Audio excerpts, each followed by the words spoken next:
Bonjour à tous, nous sommes dans l'année Saint-Joseph et je me suis dit que ce serait intéressant peut-être qu'on entende parler durant cette année de Saint-Joseph. Donc vous avez la statue de Saint-Joseph qui navigue dans les familles, dans les maisons. Là, la statue est prise jusqu'au 3 mai, donc n'hésitez pas à vous inscrire. Voilà. Donc quelques mots sur Saint-Joseph. Dans la Bible, on nous parle très peu de Saint-Joseph. Saint-Joseph, c'est quelqu'un de silencieux. Le plan du petit exposé, 3 parties. La première partie, c'est quelques traits de Saint-Joseph. La deuxième partie, ça va être quelques personnages bibliques qui sont l'image de Saint-Joseph. Et la troisième partie, Joseph a montré l'exemple à Jésus. Où on peut tourner la chose différemment, on verra par la suite, que Jésus nous révèle qui est Joseph.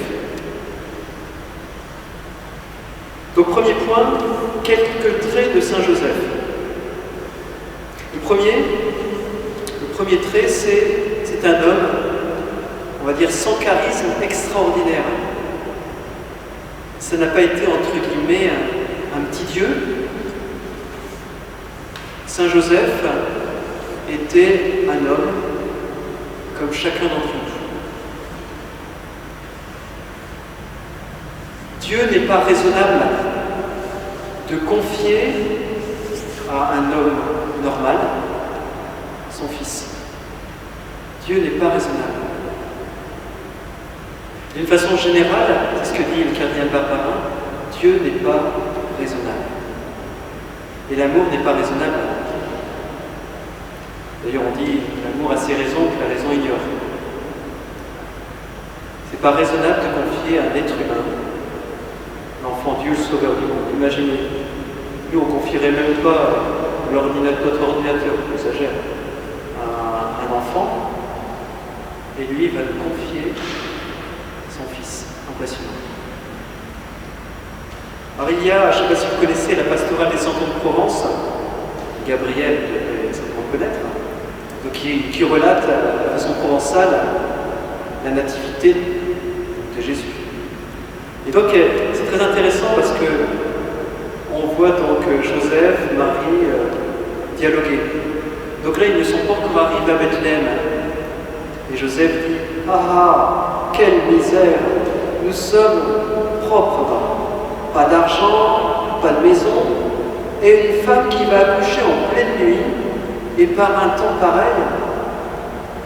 N'aie pas peur, attends, je vais te porter. Il s'adresse à Marie.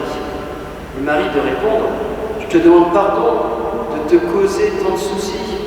Joseph de répondre: mais je suis sûr que cela s'arrangera. Mais quand même le bon Dieu, il n'est pas raisonnable. Effectivement, quand on voit la situation de Bethléem, il n'est pas très raisonnable, Dieu. Quand je t'ai épousé, j'aurais dû poser mes conditions. Et Marie qui dit: tu regrettes? Oh, écoute-moi bien, ma belle. Mais qu'est-ce que je suis? Un pauvre rien du tout. Et le bon Dieu m'a donné le droit de te prendre par la main, de te porter dans mes bras, toi la mère dans son petit, et tu voudrais que je regrette quelque chose? Oh, mais un bonheur comme ça, je ne l'avais pas mérité, moi. Seulement qu'il nous aide un peu, le bon Dieu. Autrement, nous allons à la catastrophe. Et il y aura des gens pour dire que c'est de ma faute. Bref, donc ça c'est la pastorale des Cantons de Provence. N'hésitez pas à l'écouter. Donc Saint Joseph nous rappelle que quel que soit notre état de vie, quel que soit le charisme, eh bien, Dieu peut faire grand avec nous. Nous pouvons être des saints. Même une personne très handicapée, très handicapée, eh bien Dieu peut faire grand avec elle. Saint Joseph, comme nous dit Jean-Paul II, est la preuve que pour être de bons et authentiques disciples n'y a pas besoin de grand-chose. Il faut seulement des vertus communes, humaines, simples, mais vraies et authentiques. Dieu peut faire grand avec ce que nous sommes. Une autre phrase du pape François, Saint Joseph nous rappelle que tous ceux qui apparemment sont cachés ou en deuxième ligne jouent un rôle inégal dans l'histoire du salut. En venant à l'histoire de l'handicapé, pour prendre des exemples extrêmes, eh bien, l'handicapé n'est pas exempt de l'histoire du salut. Dieu peut faire grand avec lui, et Dieu fait grand avec lui. Et donc Dieu fait grand avec chacun d'entre nous. Dieu œuvre à travers nous, même si nous désirons quelquefois être comme le voisin. Dieu œuvre à travers nous. L'histoire s'accomplit à travers nos faiblesses. Donc, comme pour Saint Joseph, Dieu agit en nous malgré nos faiblesses. Donc c'était le premier point. Le deuxième trait de Saint Joseph, c'est un homme qui a confiance en Dieu. On parle souvent du fiat de la Vierge Marie. Donc Marie qui a dit oui à l'ange Gabriel de prendre le Sauveur. Très bien. Mais en fait, Joseph a eu son fiat. Il a même eu 4 fiats. Le premier fiat, c'est quand il était en train de se poser des questions. On verra ça par la suite, on développera ça par la suite. Joseph se pose énormément de questions. Est-ce que je dois la répudier, comme me demande la loi? Que dois-je faire? Et là, il y a le songe. Il est dans un songe que Dieu l'invite à accueillir Marie. Il ne se pose pas de questions. Fiat. Il accueille. Le deuxième fiat, c'est quand Jésus est né, et l'ange lui dit, mais pars en Égypte. Pars en Égypte. Là, tu sauveras l'enfant, car Hérode veut tuer l'enfant de Dieu. Et qu'est-ce qu'il fait? Il prend ses bagages et part. Fiat. Toujours dans un songe. C'est dans un sommeil où Dieu lui parle. Troisième fiat, Hérode est mort. Dieu lui dit, tu peux revenir. Eh bien, il revient. Alors peut-être qu'il avait fait il avait peut-être recommencé du travail. Imaginez la situation, il part en Égypte. Sans travail, peut-être qu'il avait retrouvé du travail, et il revient. Il revient parce que, dans un songe, Dieu lui dit de revenir. Alors, certainement qu'il comptait arriver à Jérusalem, et puis, un autre songe, tac, il y a le fils d'Hérode, qui est pas mieux que son père, donc Archélaus, et qui dit, en fait, non, ne retourne pas à Jérusalem, va à Nazareth, parce que sinon, Jésus risque de passer un mauvais quart d'heure, en quelque sorte. Et donc, dans chaque circonstance de sa vie, Joseph a su prononcer son fiat. C'est ce que nous dit le pape François dans sa lettre sur Saint Joseph. Tout comme Marie à l'Annonciation.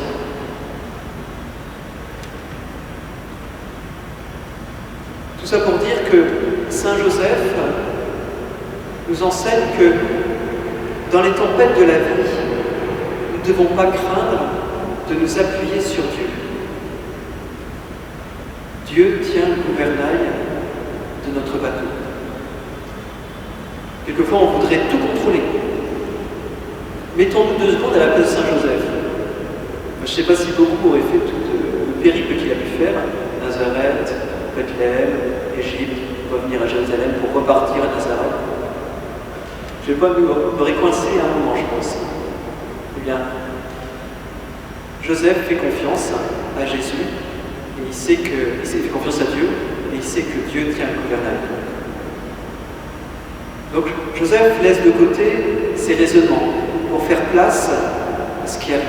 Alors c'est pas de la fatalité, quelquefois il dit allez, c'est Dieu qui... Non, il s'est battu. Je veux dire, il a essayé de trouver dans une auberge pour accueillir l'enfant Dieu, il a aménagé certainement les tables, il s'est battu.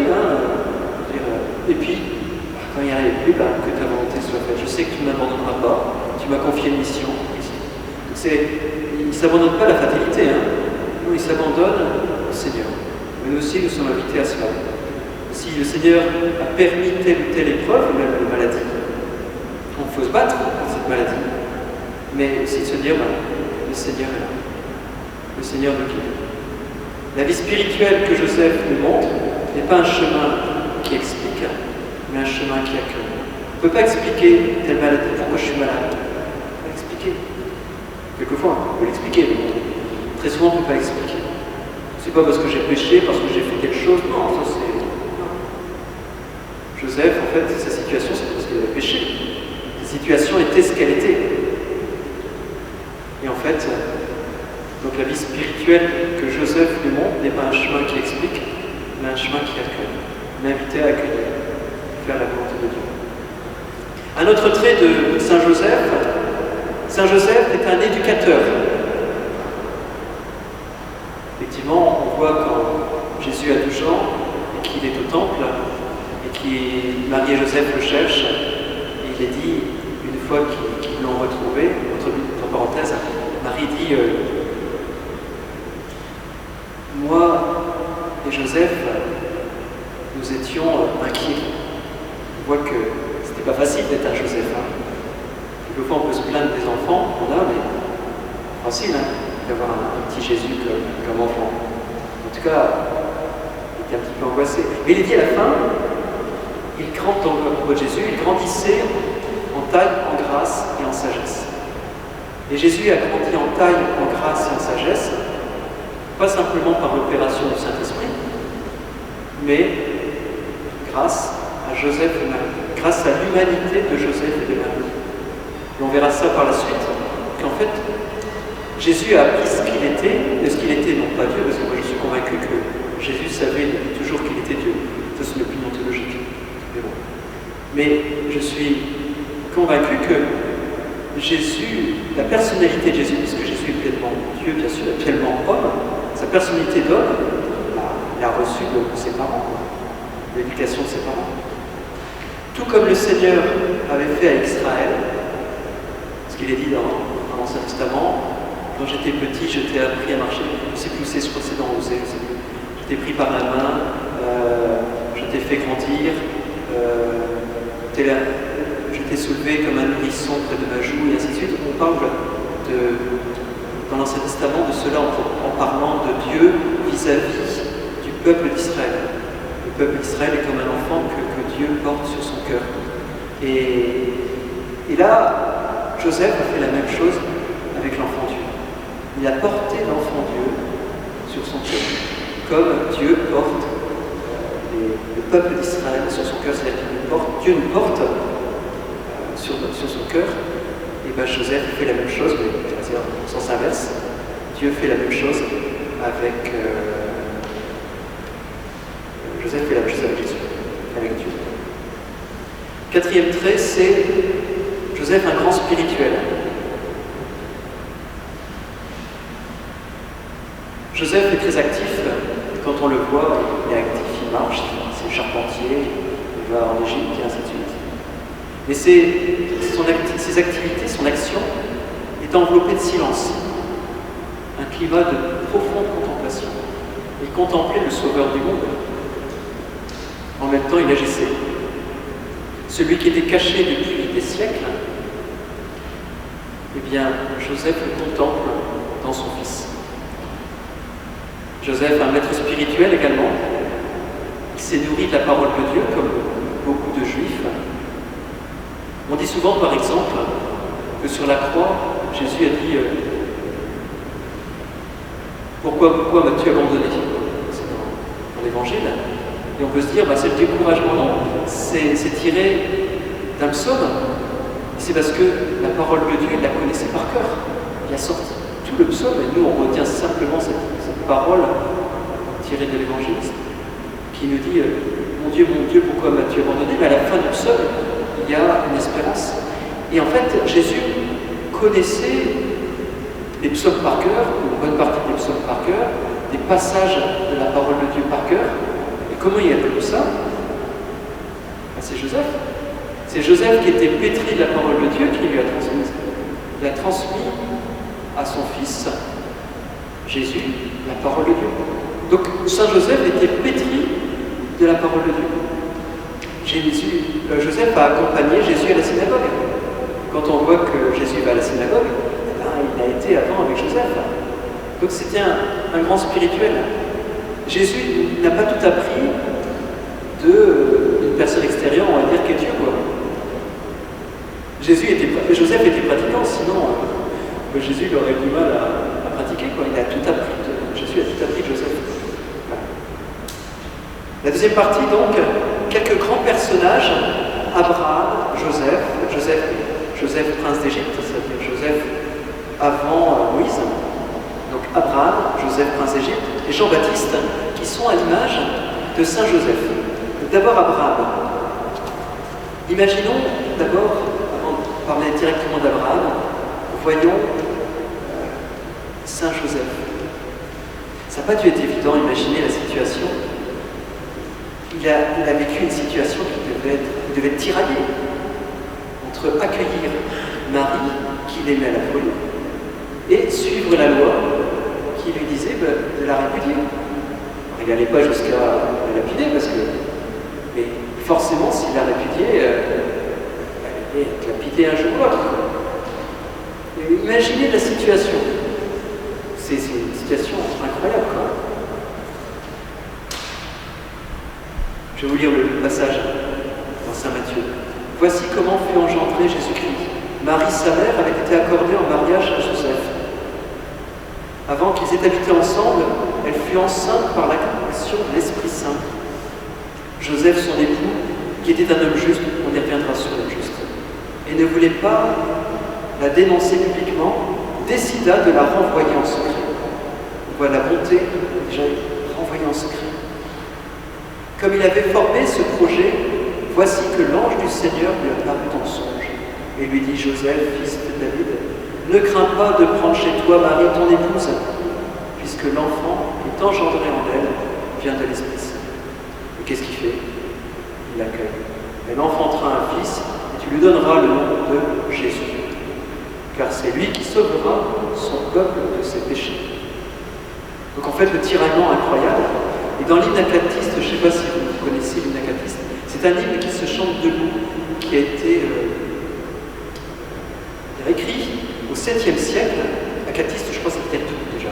C'est pour ça que c'est hymne qui se dit debout, en l'honneur de la Vierge Marie. Au 7e siècle, je crois que c'est pour remercier la Vierge d'avoir été libérée des musulmans.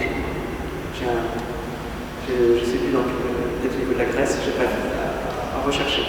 Et donc il y a une stance dans cette hymne acatiste du 7e siècle où il est dit: Joseph, le sage, se troubla, secoué par une tempête de pensées contradictoires. Est-ce que je la garde? Est-ce que je la laisse? Qu'est-ce que je vais imaginer la situation? Il te fit, donc on va dire je Marie, il te fit inépousé et te soupçonna d'un amour caché, toi irréprochable. Toi, Marie, qui est irréprochable, et il te vit inépousé et était tenté de dire je ne peux pas l'épouser. Il te soupçonna, il était tenté de la soupçonner d'un amour caché. Imaginez la situation. Donc Joseph cherche à faire la volonté de Dieu et il est prêt au renoncement le plus radical, dit le pape François. Il est prêt à faire la volonté de Dieu et à renoncer à Marie. Alors pourquoi parler d'Abraham? Puisqu'au début je parlais d'Abraham. Parce qu'Abraham a fait exactement la même chose avec Isaac. L'être cher d'Abraham, c'est Isaac, son fils, il est invité à l'immoler. C'est très beau, c'est très beau en même temps, c'est tragique. En tout cas, c'est très beau de voir. Il y a Isaac qui porte le bois. On dit même, je crois, qu'il porte le feu, parce que le briquet n'existait pas. Il porte le feu, et puis Isaac se tourne vers Abraham et dit: je vois le bois, je vois le feu, mais où est la victime? Et Abraham de dire: Dieu est pour moi. Imaginez la situation. Joseph a vécu la même chose. Alors là, l'être cher de Joseph, c'est Marie. Dieu éprouve la foi de Joseph, comme il a éprouvé la foi d'Abraham. Et il a trouvé, donc Dieu a trouvé la foi dans le cœur de Joseph.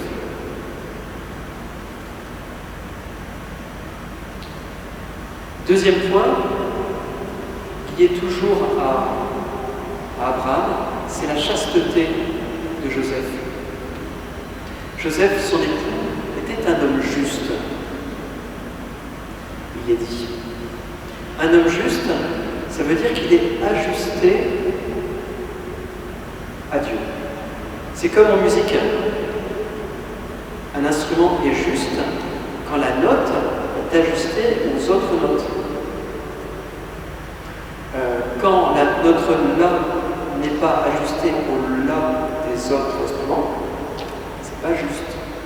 Et être juste, au niveau spirituel, c'est exactement la même chose. Faire la volonté de Dieu. Faire que mon centre d'intérêt soit pas moi-même, mais l'autre. Parce que, imaginons, par exemple, un instrument qui dit non, moi je n'écoute pas les autres, je fais que mon morceau avec les notes que j'entends, avec mon accord et ainsi de suite. Ça donne quelque chose d'affreux. Nous sommes invités tous, comme Joseph, à être ajustés, être justes. Et c'est ce qui est dit donc dans le passage qu'on a lu dans Saint Matthieu. Il était juste, un homme juste. Qui dit juste dit chaste, c'est-à-dire qu'il ne fait pas sa volonté, mais la volonté de Dieu. Il fait que son centre de gravité n'est pas lui, mais Dieu. Et la chasteté, nous sommes invités tous à la vie. Il n'y a pas que les religieux et religieuses. Nous sommes tous invités à la chasteté. C'est-à-dire à faire, quand on est marié, à faire que mon centre de gravité soit l'autre. À respecter l'autre, respecter la femme, respecter l'homme, comme étant centre de gravité. Et non pas, moi je suis grand centre de gravité, et tout tourne autour de moi. Et dans ce cas-là, on devient despote, on devient totalitaire, on devient dictateur, et ainsi de suite. Et la chasteté est la victoire des tout. Et justement, les consacrés sont là pour nous rappeler que nous, le vivent de façon radicale, sont là pour nous rappeler que nous sommes invités à cette chasteté, qui que nous soyons. Demain, un jeune est invité à la chasteté, à respecter l'autre, et à ne pas vivre que pour lui. Donc Joseph ne fait pas sa volonté, mais la volonté de Dieu. Et l'homme chaste aussi par excellence, c'est aussi Abraham, elle fait la volonté de Dieu. Chaque fois que nous nous trouvons dans la condition d'exercer la paternité, nous devons toujours nous rappeler qu'il ne s'agit jamais d'un exercice de possession. La paternité ou la maternité, c'est-à-dire avoir un rôle d'autorité sur quelqu'un, eh bien, ça n'a pas pour but de posséder, ce n'est pas un exercice de possession, mais d'un signe qui renvoie à une paternité plus haute. Et je continue ce que dit le pape François. En un certain sens, nous sommes toujours tous dans la condition de Joseph, une ombre de l'unique Père Céleste. C'est-à-dire que l'autorité que nous recevons, l'autorité parentale, la responsabilité que nous pouvons avoir, X ou Y, même dans le milieu de travail, eh bien, nous la recevons indirectement de Dieu. Et nous devons exercer cette autorité, cette responsabilité, comme l'ombre de l'unique Père Céleste. Qui que nous soyons femmes, devons être l'ombre de l'unique paternité, l'unique pouvoir qu'a Dieu. Donc c'est le pape François qui nous dit ça, dans Patris Corde. Un deuxième, là j'irai plus vite, le personnage qui a marqué donc Joseph, c'est le Joseph, le prince d'Égypte. Déjà, tous les deux sont allés en Égypte. Alors si vous ne connaissez pas l'histoire de Joseph, prince d'Égypte, lisez-le, ça vaut son pesant d'or, c'est vraiment très intéressant. Et donc, Joseph a été vendu par ses frères, parce que ses frères étaient jaloux, je ne vais pas développer, et donc vendu par ses frères, il arrive en Égypte comme esclave, comme serviteur, et très vite, vu les songes qu'il a, il arrive comme intendant de Pharaon. Donc en gros, la deuxième personne au niveau du pouvoir en Égypte. Donc c'est lui qui gère tous les biens matériels, toutes les réserves en nourriture d'Égypte. Et en fait, Joseph fait la même chose. Saint Joseph, il doit partir en Égypte dans un pays qu'il ne connaît pas. Alors, je ne sais pas au niveau de la langue, à mon avis, la langue doit être différente, je ne sais pas comment ça fonctionne. Mais en tout cas, il va dans un pays qu'il ne connaît pas. Et là, c'est une invitation aussi à avoir une attention toute particulière à tous les exilés, notamment les exilés politiques. Hier, dans la cathédrale, je voyais qu'il y avait des gens qui n'étaient pas d'origine française, et je suis allé vers eux, je leur ai demandé d'où ils étaient. Du Sri Lanka.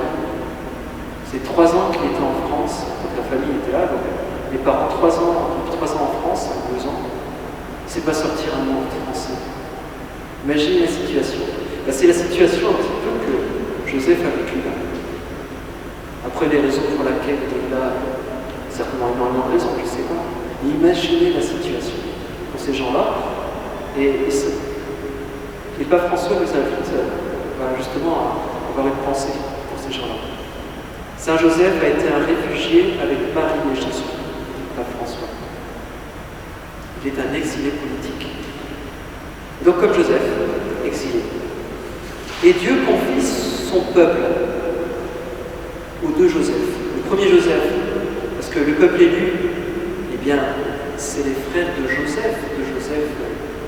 En fait, les frères de Joseph qui étaient jaloux, qui ont vendu le Joseph à des gens qui sont partis en Égypte, ses frères sont le peuple élu. Donc imaginez la situation, le peuple élu, le peuple choisi par Dieu, déjà ils ne sont pas très fraternels, ils sont vendus le fils.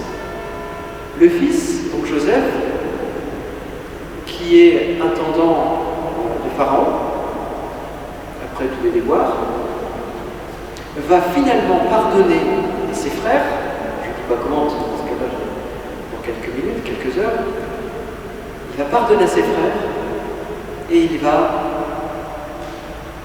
leur donner de la nourriture, eux qui connaissent la famille. En fait,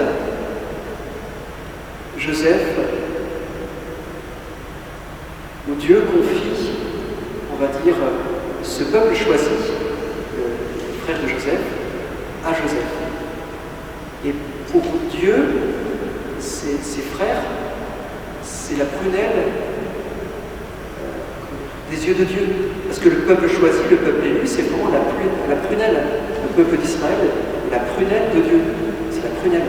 Et là, c'est vraiment la souche, la base du peuple de Dieu. Et Dieu confie sa prunelle, même si ils ont vendu Joseph, le reconfie à Joseph. Donc, et là, c'est pareil avec le Saint Joseph. Dieu confie à Saint Joseph ce qu'il y a de plus précieux, qui est son fils Jésus et Marie.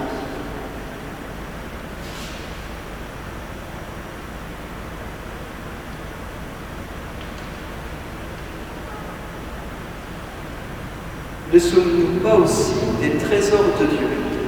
Dieu nous confie aussi à Saint Joseph. Je disais tout à l'heure que Marie et Jésus sont des trésors de Dieu qu'il a confiés à Joseph. Ne sommes-nous pas, chacun d'entre nous, des trésors de Dieu? Et dans ce cas-là, si nous sommes des trésors de Dieu, eh bien, Dieu confie à Joseph, à Saint Joseph, chacune de nos personnes, puisqu'on est des trésors de Dieu. Et c'est pour cela qu'il est le patron de l'Église universelle.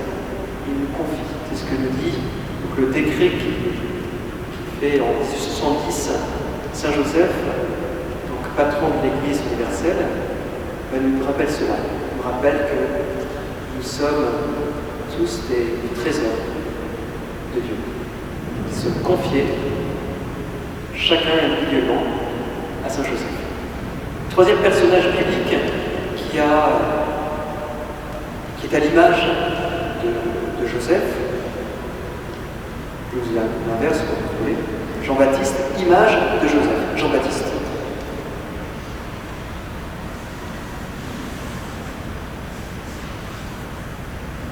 On ne sait pas à quel âge est mort Joseph.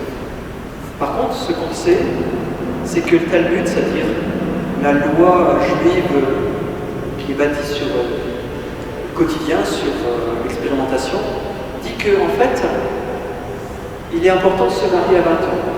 Donc on peut supposer que Joseph soit marié à 20 ans, même si la tradition dit qu'il était âgé.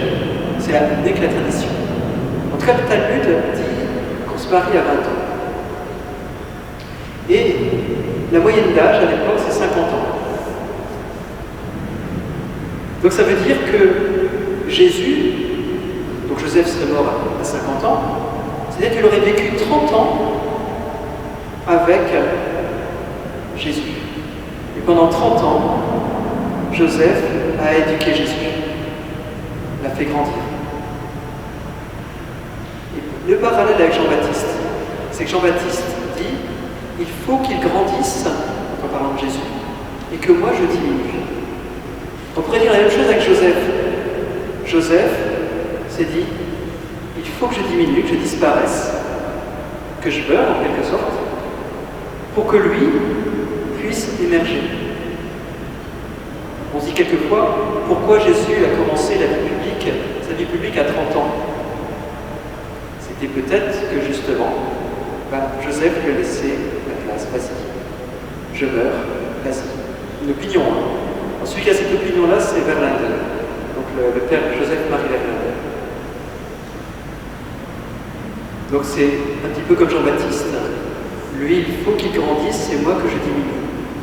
Celui qui vient d'en haut est au-dessus de tous. Celui qui est de la terre est terrestre. Et il parle de façon terrestre. Comme Jean-Joseph, il parlait de façon terrestre. Celui qui vient du ciel est au-dessus de tous. Celui qui vient d'en haut est au-dessus de tous, c'est Jésus.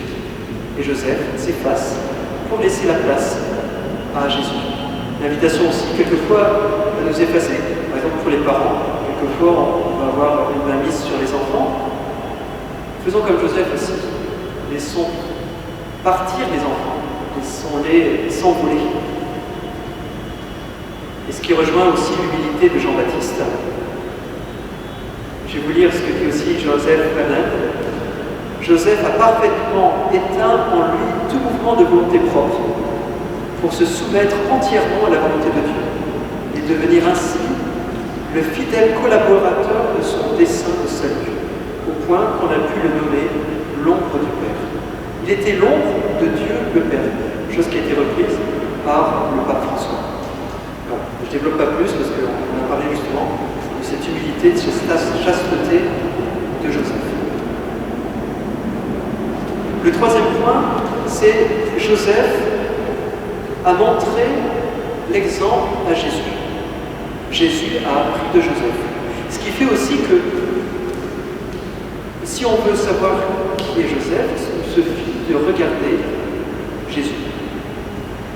Alors, au niveau de l'étymologie, donc il y a deux étymologies qui n'ont rien à voir du mot Joseph. Donc la première étymologie se trouve dans Genèse 30. Genèse 30 veut dire ajouter. Joseph veut dire ajouter. Grandir. Il grandit. Ajouter, il grandit. Et le rôle de Joseph a été de faire grandir Jésus. Donc l'origine du mot Joseph donne la vocation de Joseph, qui est de faire grandir. La deuxième étymologie, qui n'a rien à voir apparemment, c'est ôter, faire disparaître. Joseph, c'est un grand silencieux, l'humilité, ôter, faire disparaître, pour faire grandir le Sauveur. Donc Jésus a grandi comme chacun de nous. Il a reçu de ses parents tout ce qu'un enfant reçoit pour arriver à maturité. Jésus, donc, a grandi comme chacun de nous. Voilà, nous avons Jésus qui est Dieu, mais il est aussi homme, pleinement homme. Et comme un homme qui a dû apprendre de son papa et de sa maman. Et il s'adressait à Joseph, non pas en lui disant « tu es mon père adoptif », non, c'est son papa. Il devait l'appeler papa. Et il a appris de Marie et de Joseph. Donc en voyant agir Jésus, on peut découvrir qui est Joseph. Ne disons-nous pas de temps en temps tel père, tel fils. pouvons aussi dire tel fils, tel père. Voilà. Tel père, tel fils, telle personne a telle manique, telle façon d'agir. Ça lui vient de son père ou sa mère. Eh bien, on peut dire l'inverse. Eh bien, tel fils, tel père. Tel père, tel fils, tel fils, tel père. Il a appris donc de Joseph la prière. Et oui, donc Jésus a appris de Joseph la prière, à suivre les commandements et de faire la volonté de Dieu le Père. Il a appris de Joseph. Nous avons un très beau texte de Saint Jean, Saint Jean chapitre 12, au verset 49,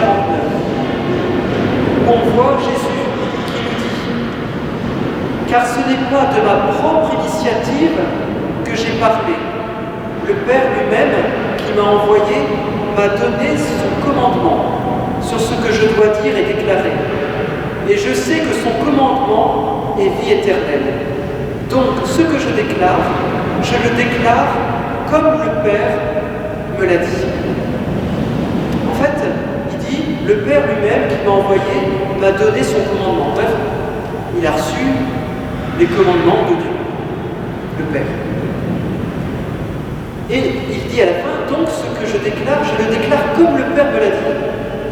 Qui c'est ce Père? Je le déclare comme le Père me l'a dit. Ça peut être Dieu le Père, effectivement, c'est pour ça que la Bible met un P majuscule, comme le Père me l'a dit. Mais ça peut être, je le déclare, comme Joseph me l'a dit. Donc, je fais le commandement de Dieu, je suis les commandements de Dieu que Dieu m'a donnés, et je le fais comme le Père, comme Joseph me l'a dit. Donc Joseph a éduqué Jésus. Joseph a aussi aidé Jésus à parler à son Père. Je pense que ça ne lui est pas descendu du ciel en quelque sorte, la prière, le fait de parler à Dieu le Père. C'est qu'il a vu son papa, sa maman, parler à Dieu. Quand il dit dans Jean 17, ainsi parla Jésus, puis il leva les yeux au ciel et dit, Père, l'heure est venue, glorifie ton Fils, afin que le Fils te glorifie. Ainsi, comme tu lui as donné pouvoir sur tout être de chair, il donnera la vie éternelle à tout ce que tu lui as donné. Or, la vie éternelle, c'est qu'il te connaisse, toi, le seul vrai Dieu, et celui que tu as envoyé, Jésus-Christ. En fait, on voit Jésus qui parle à Dieu le Père. Et Jésus a appris de Joseph à parler à Dieu. Et lui-même, il a appris de Joseph à parler tout simplement. Les paroles qu'il dit, le vocabulaire qu'il a, il l'a reçu de son entourage, et spécialement de son papa et de sa maman. Quand nous voyons dans Saint Marc, nous avons lu l'évangile il y a 15 jours, 3 semaines, on voit que Jésus, dès l'aurore, il va prier. Peut-être qu'il l'a ressenti au fond du même qu'il fallait prier. Mais peut-être qu'il a vu Joseph tôt le matin, avant d'aller au travail. Il a peut-être vu son père prier.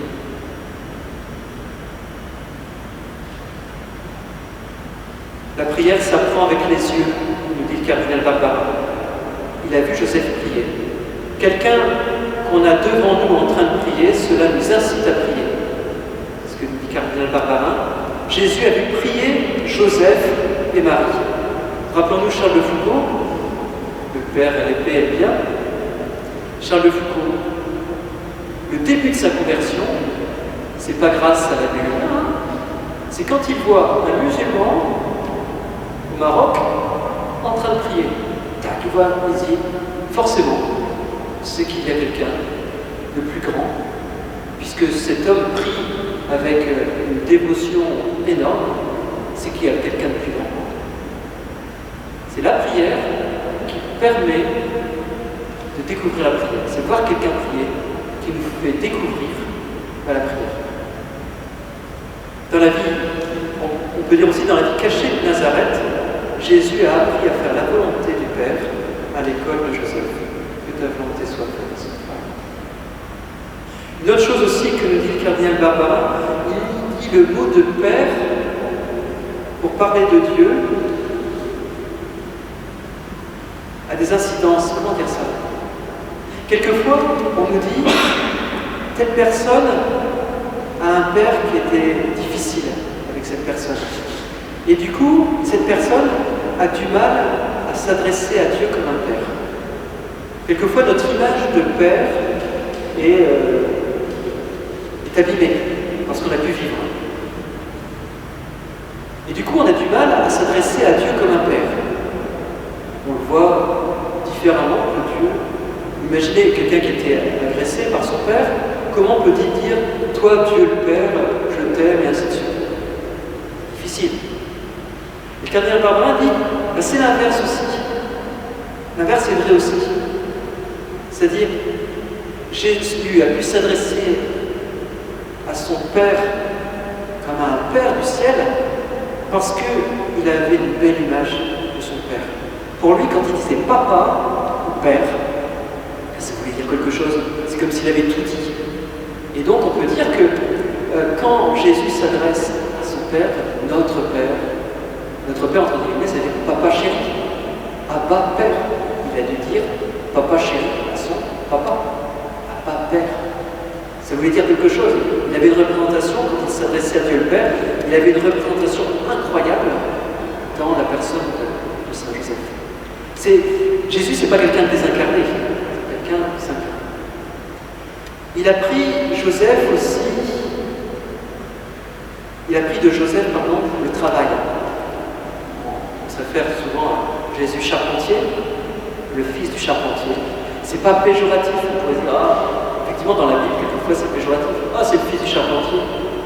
Mais pour lui, Jésus, c'est devenu un compliment. C'est le fils du charpentier, le bon charpentier. Vous verrez dans le Nouveau Testament, c'est une loi. On ne peut pas croire en lui, c'est le fils du charpentier. Jésus a appris de Joseph la valeur, la dignité et la joie de ce qui signifie manger le pain, fruit de son travail. C'est ce que dit le pape François. Il est dit dans Saint Jean chapitre 5, c'est Jésus qui dit ça, « Mon Père est toujours à l'œuvre et moi aussi je suis à l'œuvre. » Et bien, effectivement, c'est Dieu le Père qui est toujours à l'œuvre.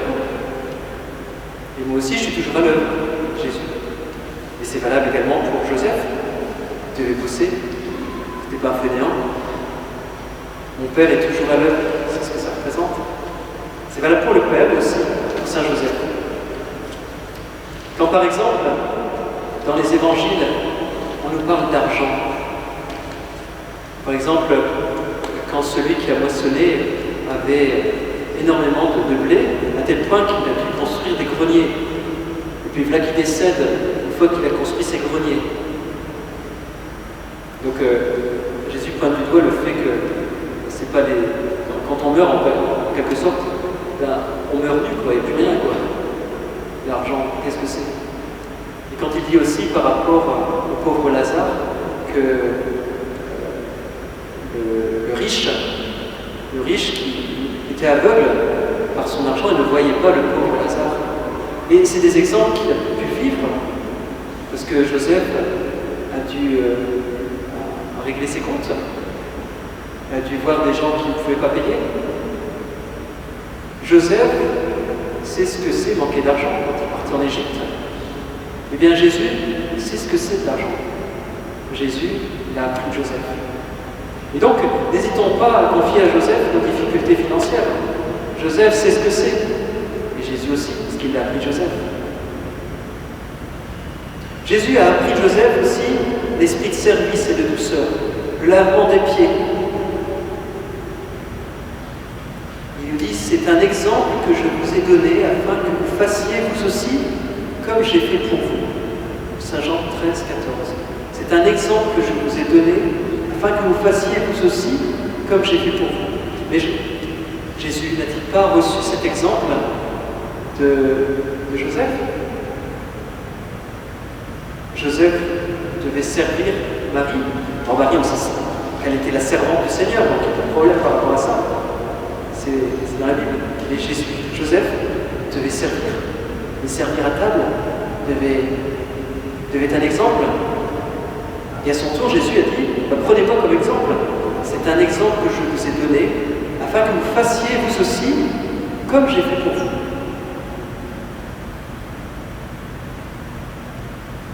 La douceur de Jésus aussi. Je suis doux et humble de cœur. Il a certainement appris de Joseph. J'ai bientôt terminé. La miséricorde de Joseph a certainement influencé Jésus. C'est ce que nous dit le pape François dans Patrice Corday.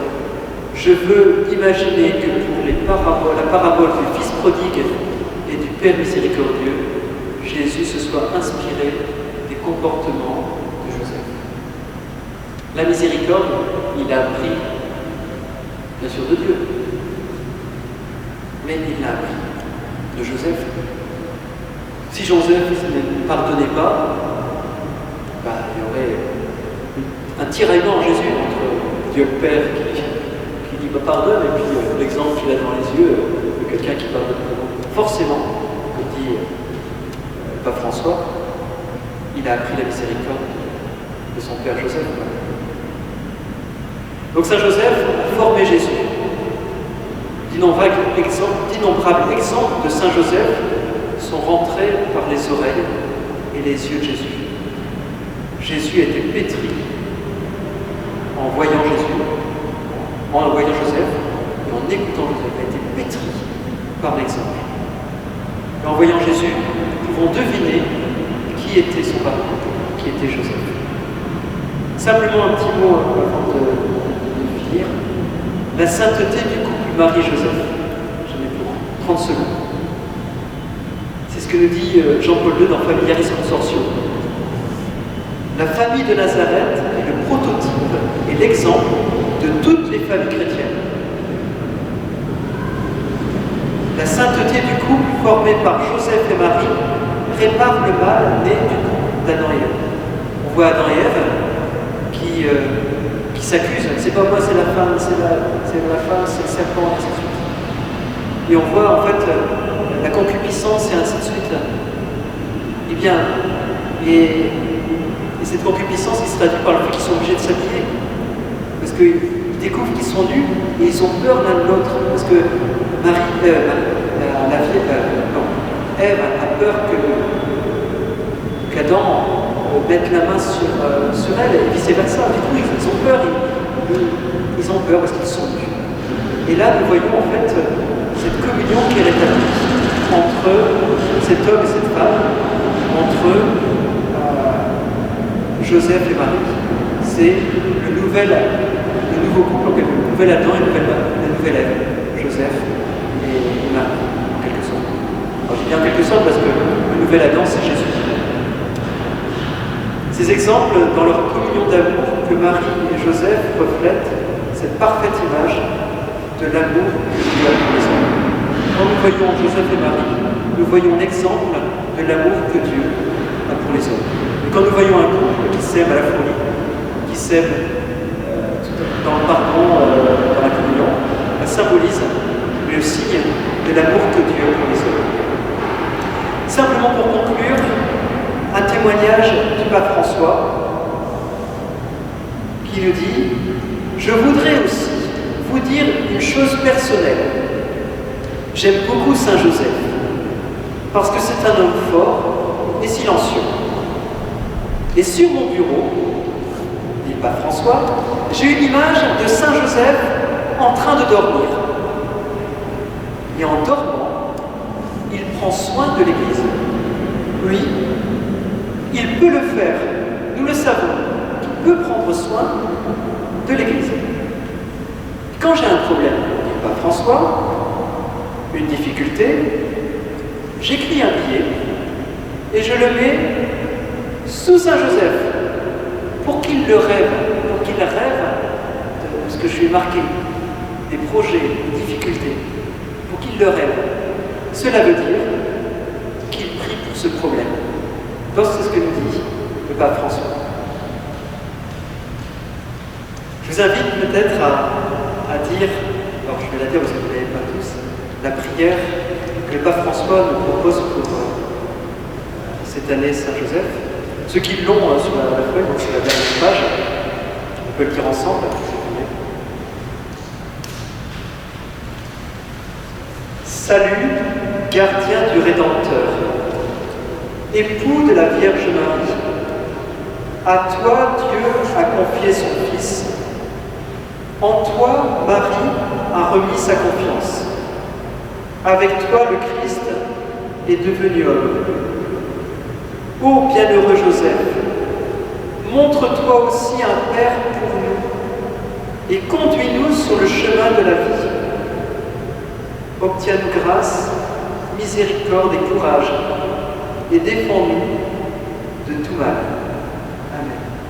Saint Joseph, priez pour nous. Saint Joseph, priez pour nous. Saint Joseph, priez pour nous. Merci d'être venu. Et puis la semaine prochaine, il y a le Père Gabriel qui va nous parler également. J'espère que vous n'avez pas eu trop froid. Parce que même s'il ne fait pas très froid à l'intérieur, quand on ne bouge pas, voilà. En tout cas, merci. Sachez que vous avez toutes les citations que j'ai pu faire sur le papier qui se balade, le papier qui se balade. Si vous en voulez, n'hésitez pas à me les demander, je peux même vous envoyer par mail. Donc c'est des citations qui proviennent à la fois du pape François, du pape Jean-Paul II, cardinal Barbarin et Valère. Voilà. Bonne journée, merci d'être venu. Bonne soirée.